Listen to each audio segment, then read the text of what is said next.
Je pense qu'il y a 3 enjeux, aujourd'hui dans le secteur du luxe, en fait, qui vont concerner 3 types de métiers.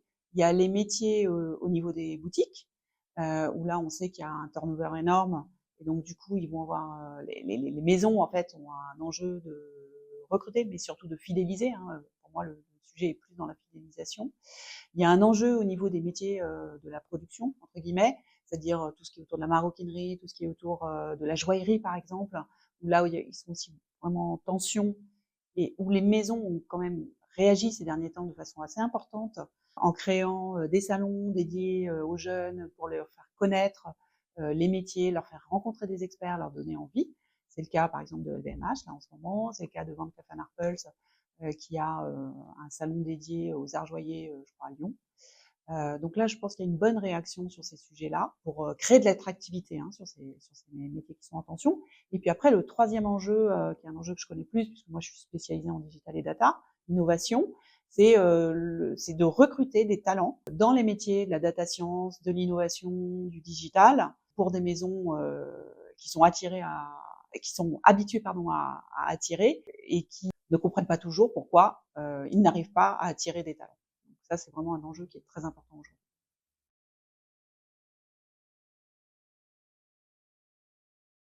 Je pense qu'il faut dissocier maison et maison. C'est-à-dire qu'il y a des grandes maisons qui ont déjà réfléchi à ces sujets-là et qui ont de toute façon une attractivité un peu naturelle, où ça va être plus facile d'attirer. Et puis il y a des petites maisons qui ont moins de moyens, etc. Et donc sur les grandes maisons, quand ils ont des difficultés à recruter, souvent c'est parce que les candidats en fait se renseignent énormément avant de rentrer chez leur futur employeur. Et donc ce qui va vraiment les attirer, au-delà du projet, en fait la base c'est le projet du poste. Hein. C'est la stratégie de marque employeur et ce qu'il y a derrière. C'est-à-dire est-ce qu'il y a de la bienveillance réellement dans les équipes? Ça se sait en fait. Les candidats se renseignent, ont toujours des relations au sein des maisons et donc vont se renseigner. Et si par exemple il y a une maison qui est pas très bien marquée sur ce sujet-là, ça va être assez rédhibitoire, même si la marque est très belle. Il y a tous les sujets autour de la RSE ou la responsabilité sociale de l'entreprise sur le traitement des femmes, le traitement de l'environnement, le traitement des minorités, etc. Ça, c'est aussi un sujet très important. Et on a des candidats qui sont de plus en plus engagés sur ces sujets-là. Quand la marque, la maison ne répond pas à leurs attentes, eh bien, ça peut être rédhibitoire aussi dans le processus de recrutement.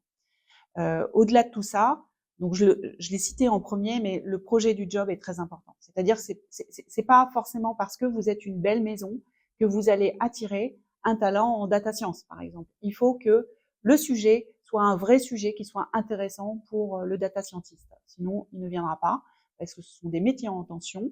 Et donc, quand ils ont plusieurs opportunités en même temps, si l'opportunité dans une belle maison leur paraît moins attirante que, je sais pas, dans un autre secteur, l'industrie ou autre chose, ils ne viendront pas non plus. Donc il y a tout un travail à faire aussi sur le projet du poste, sur l'environnement, sur les outils qu'il y a derrière, et donc au-delà du poste, c'est aussi savoir le communiquer.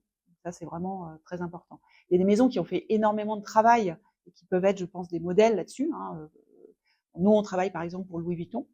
Quand on regarde tout ce qu'ils postent sur leurs innovations, la façon dont ils travaillent avec des étudiants, sur les hackathons qu'ils organisent, sur les chaires qu'ils ont montées dans des écoles d'ingénieurs, etc. Ça, c'est très attirant. Je pense que ça peut être un bon modèle pour d'autres maisons.